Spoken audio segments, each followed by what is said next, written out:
Setelah narkoba, kabar kali ini berbeda, Komandan.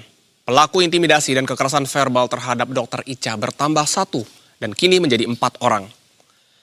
Dengan terungkapnya identitas 4 orang pelaku intimidasi, keluarga mendiang Dr. Ica memutuskan menempuh jalur hukum dengan melaporkan 4 orang ke Polda NTT, Komnas HAM, dan Komnas Perempuan.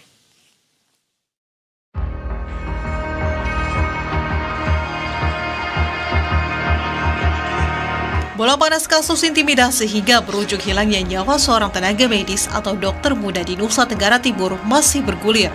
Setelah terungkapnya identitas 3 anggota DPRD Kabupaten Timur Tengah Utara, yakni Terensius Lazakar dari fraksi Golkar, Nobertus Tubadi dari fraksi Partai Kebangkitan Bangsa, dan Veronica Lake dari fraksi Partai Demokrasi Indonesia Perjuangan, belakangan muncul satu nama lain yang disebut masuk dalam pusaran kasus kekerasan verbal.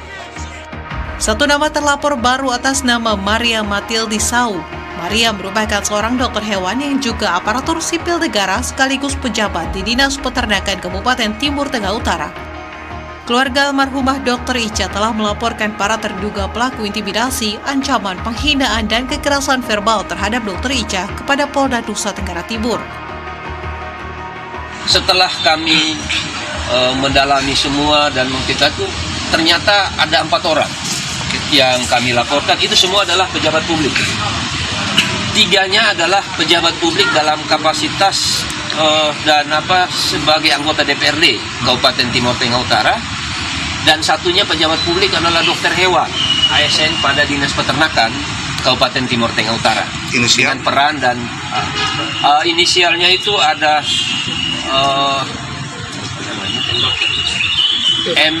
MMC ya. Kemudian dokter hewan ya.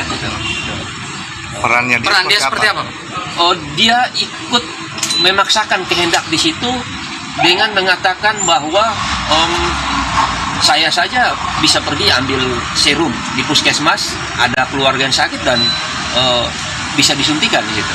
Nah, ini membuat dokter semakin tersiksa juga karena sudah serangkaian kata-kata verbal intimidasi yang disampaikan oleh 3 orang sebelumnya.